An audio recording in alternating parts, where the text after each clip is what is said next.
Bismillahirrahmanirrahim. Assalamualaikum. Santet Lawa Ireng. Ini dia bagian berikutnya. Dikisahkan oleh Mas Restuy Ratmaja. Tony FS membacakannya untuk teman-teman di sini. Tapi sebelum itu, kita berdoa dulu ya. A'udzu bikalimatillahi tammati min syarri ma khalaq.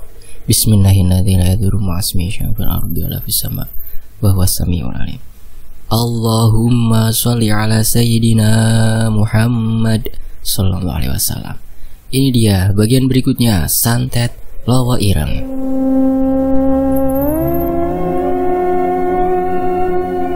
Dan ketika jin hitam itu benar-benar sudah dekat ke arah Ayu dan Bu Timah, tiba-tiba muncul cahaya putih tepat di hadapan Anwar. Cahaya putih itu menghalangi jin hitam yang akan menyentuh Ayu dan juga Bu Timah. Saat itulah Anwar menerima pesan aneh dari seseorang. Tenang nak, ini urusanku. Aku yang akan menghalau jin hitam itu. Suara tanpa rupa dan hanya diterima oleh batin membuat Anwar menghentikan langkahnya. Suara apa itu? Cahaya itu seperti menyerap energi jahat jin hitam dan seketika menghilang. Anwar langsung terjatuh seketika. Badannya langsung lemas dan wajahnya memucat. Anwar! Ayu dan Bu Timah langsung menuju ke arah Anwar. Beberapa suster dan petugas medis langsung berlarian juga ke arah Anwar. Ayu memberikan air putih kepada Anwar dan menyuruhnya untuk meminum agar bisa lebih tenang kembali. Perhatian Ayu kepada Anwar membuat Bu Timah sedikit memahami jika Ayu benar-benar membutuhkan sosok pelindung, baik untuk dirinya ataupun keluarganya. Matur nuwun yuk. Anwar meluruskan kakinya sembari mengingat-ingat kejadian aneh yang baru saja menimpa dirinya. Anwar terpaku di saat Bu Timah meliriknya terus-menerus. Bu, kenalin, ini Anwar, teman kerjaku di Jakarta. Anwar bu, ucap Anwar sambil tersenyum. Nah Anwar juga berasal dari sini. Iya bu, tapi saya berasal dari dusun sebelah. Oh begitu. Nah Anwar sudah makan belum? Ayu keheranan. Ia sendiri terkejut ketika ibunya menawarkan makanan kepada Anwar. Belum bu, sebentar lagi nanti mau makan, jawab Anwar dengan gugup. Sambil memperhatikan Ayu, Bu Timah sudah memahami sedikit mengenai hubungan keduanya. Ayo kita makan dulu. Kebetulan tadi Ayu sudah membeli makanan. Oh nggih bu. Anwar tersipu malu melihat tingkah Bu Timah yang sangat perhatian kepadanya. Beberapa saat kemudian, suster keluar dari ruangan. Ia akhirnya menuju ke arah Ayu. Mbak Ayu ya? Iya sus, saya sendiri. Boleh bicara sebentar? Tanya suster sambil menatap Anwar dan Bu Timah yang telah menyiapkan makanan. Oh boleh sus. Ayu mengikuti langkah suster dan terhenti tepat di 3 ruangan setelahnya. Kondisi Dek Rangga dan Dek Lara sangat memprihatinkan. Sebenarnya letak kefatalan ada di Dek Rangga. Seluruh bagian dalamnya terluka parah. Ia harus segera dioperasi agar bagian dalamnya tidak membusuk. Jelas suster. Innalillahi. Lalu apakah adik saya bisa diselamatkan sus? Bisa mbak, tapi perlu waktu lama. Lukanya sudah merambat ke bagian organ dalam lainnya. Ususnya membengkak dan lambungnya terkena benturan dari luar. Jika tidak ditangani dengan cepat, luka Dek Rangga bisa sangat kronis. Ayu memperhatikan ibunya yang sedang lahap makan bersama Anwar. Keduanya sedang bercerita hingga terlihat rona senyum di bagian pipi keduanya. Oke sus, saya akan mengikuti prosedur itu. Untuk biaya sendiri mungkin nanti mbak ke bagian administrasi ya. Iya sus, saya akan membayar semuanya. Oke mbak, mungkin itu saja ya. Mari. Iya sus, terima kasih banyak ya. Ayu berusaha untuk tidak menampakkan wajah khawatirnya terhadap apa yang sedang terjadi. Ia benar-benar mengetahui secara jelas luka yang muncul secara aneh terhadap kedua adiknya itu. Ia sendiri masih belum percaya jika benturan bagian perut Rangga terhadap aspal bisa separah yang tidak bisa ia bayangkan sebelumnya. "Kenapa, Nduk?" tanya Bu Timah. "Ndak apa-apa, Bu. Mungkin nanti ke depannya aku harus selalu insentif menjenguk," jelas Ayu. "Insentif? Memang keduanya sangat parah?" tanya Bu Timah. Ayu menatap ke arah Anwar. Anwar menggeleng-gelengkan kepala sebagai tanda untuk merahasiakan letak keganjilan dari luka-luka yang mengenai Rangga dan juga Laras. "Nanti Ayu ceritain, Bu. Ibu lanjut makan dulu." Bu Timah kembali melanjutkan percakapan. Anwar memperhatikan gerak-gerik Ayu yang tidak bernafsu untuk makan.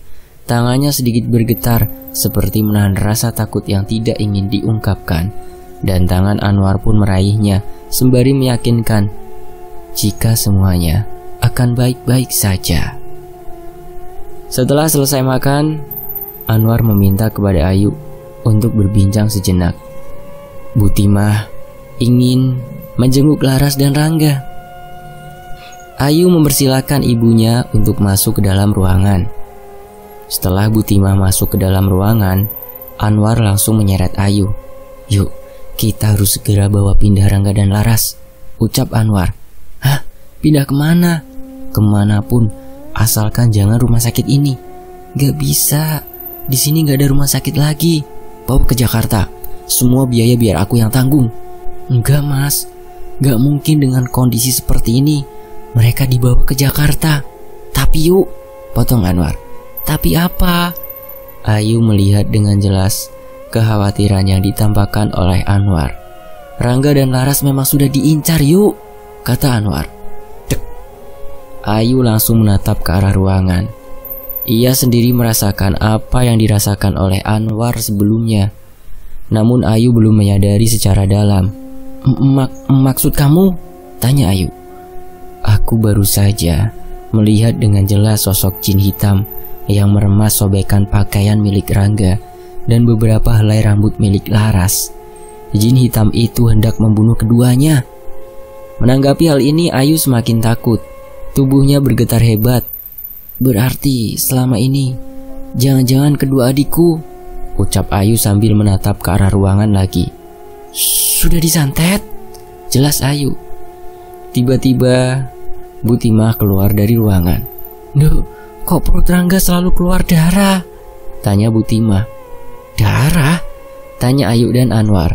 Anwar langsung berlari ke arah ruangan dokter. Sepertinya akan terjadi sesuatu kepada Rangga. Dokter bersama dengan 2 suster langsung mendatangi ke ruangan Rangga dan Laras. Bu Timah mulai panik. "Ada apa, Nduk?" tanya Bu Timah. "Gak ada apa-apa, Bu. Ibu yang tenang ya. Dokter sedang berusaha buat memberhentikan pendarahan Rangga karena mungkin lukanya cukup serius," jelas Ayu. "Loh, tadi katanya Rangga gak apa-apa, Dek." Anwar menyuruh Ayu untuk tenang. Ia sendiri berusaha menjelaskan sebaik mungkin kepada Bu Timah agar tidak memunculkan rasa penasaran lebih dalam terkait keadaan Rangga dan juga Laras yang sedang berada di ambang luka yang kronis. "Dokter akan memberikan obat agar luka Rangga cepat tertutup. Karena luka Rangga masih basah, ini memungkinkan jika darah itu akan terus keluar. Dokter juga akan memberikan penawar kepada luka Rangga agar Rangga tidak kesakitan," jelas Anwar. Mendengar hal itu, Bu Timah menghela nafasnya. Ia sendiri tidak terlalu paham mengenai luka yang dialami kedua anaknya karena memang disembunyikan oleh Ayu sendiri. "Oh begitu, tapi Rangga bisa selamat kan?" Anwar memegang pundak Bu Timah seraya berkata, "Insya Allah, Bu, Rangga dan Laras akan sembuh dan bisa menjaga ibu lagi," senyum Anwar. Ayu terharu mendengarnya. Baru kali ini ia menemukan sosok laki-laki yang benar-benar peduli kepadanya dan juga keluarganya. Beberapa saat kemudian, dokter dan kedua suster keluar. "Gimana dok keadaan adik saya?" tanya Ayu. "Mungkin untuk sementara keduanya jangan dijenguk terlebih dahulu ya, karena takutnya akan mengganggu ketenangan mereka berdua. Pasien harus istirahat yang cukup agar lukanya cepat menutup dan bisa sembuh dengan cepat," ucap dokter. "Alhamdulillah dok, Saya minta tolong sama dokter, sembuhkan kedua anakku ya dok. Ucapan Bu Timah membuat Ayu benar-benar merasa bersalah karena dirinya tidak bisa mengawasi adik-adiknya yang ditinggalkan di kampung. Iya bu, kami akan sekuat tenaga membantu menyembuhkan. Perbanyak doa ya bu. Siap pak dokter, terima kasih banyak ya. Bersamaan dengan itu, waktu azan berkumandang, Bu Timah langsung menarik tangan Ayu untuk menuju ke musola terdekat. Bu, ibu mau kemana? Tanya Ayu. Loh, kok kamu tanya? Kita harus menghadap Allah. Kita harus berdoakan Rangga dan Laras. Tapi bu, aku memang sedang tidak sholat. Jelas Ayu. Loh Dok, kok kamu mikirnya gitu? Apakah kalau kamu tidak sholat lalu kamu lupa sama Tuhanmu? Tanya Bu Timah. Ucapan Bu Timah membuat Ayu dan Anwar tertampar. Keduanya benar-benar merasa tercambuk dengan nasihat yang sangat dalam itu. Akhirnya, mereka bertiga pun menuju ke musola untuk menunaikan sholat asar. Sesampainya di musola, Ayu hanya duduk di dekat ruangan yang memang sedikit berjarak terhadap musola, sambil memperhatikan ibunya dan juga Anwar yang hendak menunaikan sholat. Ayu teringat akan didikan bapaknya yang benar-benar keras ketika anak-anaknya tidak ingin sholat. Pak, Ayu kangen, ucap Ayu sambil meneteskan air mata. Seusai sholat, Anwar tidak langsung keluar musola. Ia menunggu Bu Timah yang sedang memanjatkan doa. Anwar pun menunggu di dekat tirai pembatas antara makmum laki-laki dan makmum perempuan sembari berzikir. Namun, hatinya berdegup kencang ketika ada sebuah doa yang dipanjatkan oleh seorang wanita yang ia kenali suaranya. Ya Allah ya Gusti, yang maha memberi kesehatan dan memberi kehidupan, terimalah ratapan doa hamba-Mu yang benar-benar ikhlas, yang menjadikan hidup ini sebagai jalan menuju akhirat-Mu.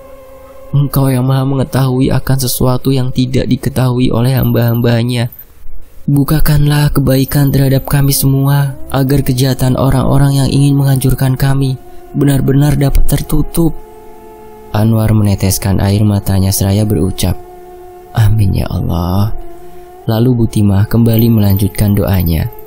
Ya Allah ya Gusti, yang maha memberi hukuman terhadap orang-orang yang melampaui batas, sudilah bagi Engkau untuk kabulkan doa kami, agar memberikan balasan yang setimpal terhadap orang-orang yang ingin berbuat jahat kepada kami. Kami semuanya manusia yang lemah. Kami semuanya manusia yang tidak memiliki kekuatan. Namun dengan limpahan rahmat dan karunia-Mu, kami akan terus hidup dengan tetesan hidayah dan ma'unah-Mu. Anwar tak bisa lagi membendung rasa sedihnya. Ia menangis sambil mengucapkan, Ya Allah, kabulkan doanya. Aku mohon, kabulkan. Amin. Hati Anwar benar-benar tersentuh. Ia baru mendengar doa yang sangat tulus dari seorang ibu yang benar-benar kasihan terhadap anak-anaknya. Selepas memanjatkan doa, Anwar langsung menuju ke arah Bu Timah yang sedang membereskan mukena. Bu, ibu udah selesai? Tanya Anwar dengan mata yang sedikit sembab. Bu Timah langsung menengok ke arah Anwar seraya bertanya, Mata kamu kenapa, Dek? Oh, nggak apa-apa, Bu. Bu Timah hanya tersenyum. Ia langsung meraih tangan Anwar. Dek, tolong jaga Ayu ya. Dia anak yang manja dan juga cengeng. Namun dibalik sifat manja dan cengengnya, dia adalah seorang kakak yang sangat menyayangi adik-adiknya. Nggih Bu, aku akan menjaga Ayu. Seusai mereka berbincang, Ayu langsung menghampiri keduanya dengan wajah gelisah. Bu, Mas, ayo ke ruangan Rangga dan Laras. Ada apa dengan Rangga dan Laras, Nduk? Ayu hanya menangis. Air matanya menggambarkan kegelisahan yang sangat besar. Mereka bertiga pun langsung menuju ke arah ruangan Rangga dan Laras. Namun belum juga sampai, mereka sudah mendengarkan teriakan Rangga yang sedang menghadapi para suster dan dokter ketika hendak menghalau Rangga. Dan ketika mereka sampai, betapa terkejutnya Bu Timah, Anwar dan juga Ayu saat melihat Rangga sedang memukul-mukul bagian perutnya hingga bagian organ dalam seperti usus dan lambungnya sedikit terlihat. Rangga! Teriak Ayu dan Bu Timah secara bersamaan. Mereka bertiga melihat Rangga sedang mengamuk sembari memukul-mukul bagian perutnya Sedangkan yang dilihat Anwar bukanlah Rangga. Ia melihat sosok jin hitam itu sedang menggerak-gerakkan kedua tangannya sembari tersenyum ke arah Anwar dengan sinis. "Ojo diteruske, ucap Anwar dengan wajah kosongnya. Namun sosok jin hitam itu kegirangan di saat kedua anggota keluarga lainnya, yaitu Bu Timah dan Ayu, sedang berusaha membantu para dokter dan suster yang ingin menghentikan Rangga. "Ojo diteruske, aku mohon, Rangga isok mati," teriak Anwar.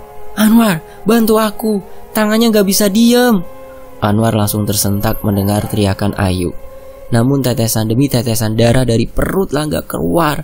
Bagian organ dalam di perutnya semakin terlihat. "Anwar, tolong aku," teriak Ayu sambil menangis. Anwar langsung menuju ke arah Ayu.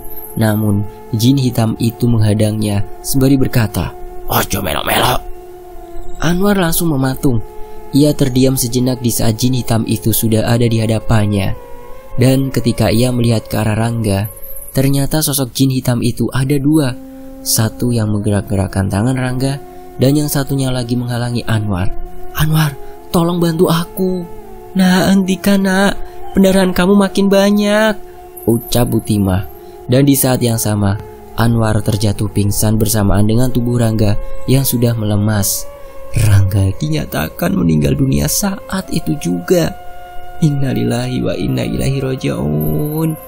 Organ dalam yang ada di bagian perutnya terlihat dengan jelas. "Bu, anak ibu sudah tak bernyawa," ucap dokter.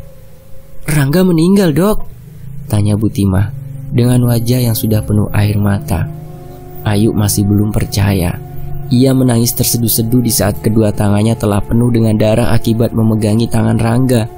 "Dok, anak saya nggak bisa diselamatkan," teriak Bu Timah.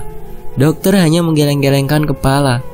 Baru kali ini ia benar-benar dihadapkan situasi yang sangat sulit sekaligus aneh. "Dok, coba periksa lagi, Dok.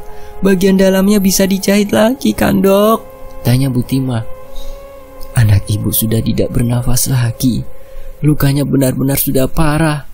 "Masya Allah, Rangga anakku."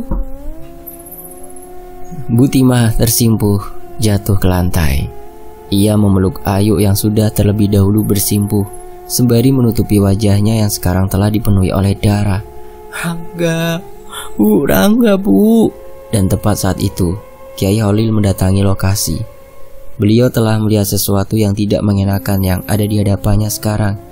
Bu Timah menatap ke arah Kiai Holil. "Pak Yai, anakku Rangga, dia udah meninggal." Kiai Holil segera menuju ke arah Bu Timah dan Ayu sembari menenangkan keduanya. "Ini pasti ulah Bayu," ucap Kiai Holil. Tatapannya sekarang berubah ke arah Anwar yang sedang tergeletak. Ia kemudian menuju ke arah Anwar dan segera membangunkannya. "Bismillah." Kiai Holil membuang sesuatu yang sedang menempel Anwar, dan secara sekejap Anwar terbangun. "Nanti kamu ceritakan di luar ruangan." "Suara ini?" "Iya, saya yang saat itu memberi kontakan batin sama jenengan." "Kamu tahu kan bentukannya?" tanya Kiai Holil. Yang dimaksud oleh Kiai Holil adalah sosok jin hitam tersebut. "Iya Kiai." "Ada berapa jumlahnya?" "2." Kiai Holil akhirnya memberikan sebuah energi tambahan agar Anwar bisa lebih peka. "Simpan energi ini. Semoga saja Khodamku bisa melindungi kamu dan keluarga Timah." Setelah itu Kiai Holil keluar sejenak. Ia masih menangkap sedikit energi yang berada di luaran ruangan milik Rangga dan Laras. Dan memang benar, kedua jin hitam itu sedang memegangi masing-masing bagian organ dalam milik Rangga. Jin yang bertanduk di bagian kanan memegang usus Rangga, dan jin yang bertanduk di bagian kiri memegang lambung Rangga. Lalu Kiai Holil kemudian berucap, "Beritahu tuanmu, aku akan datang." Bersambung, nantikan bagian akhirnya hanya di Tony FS. Terima kasih untuk menulisnya Mas Wira, dan makasih banget buat teman-teman yang udah menyimak kisah ini sejauh ini. Nantikan kelanjutannya ya. Saya pamit. Wassalamualaikum warahmatullahi wabarakatuh. Alhamdulillahirrabbilalamin.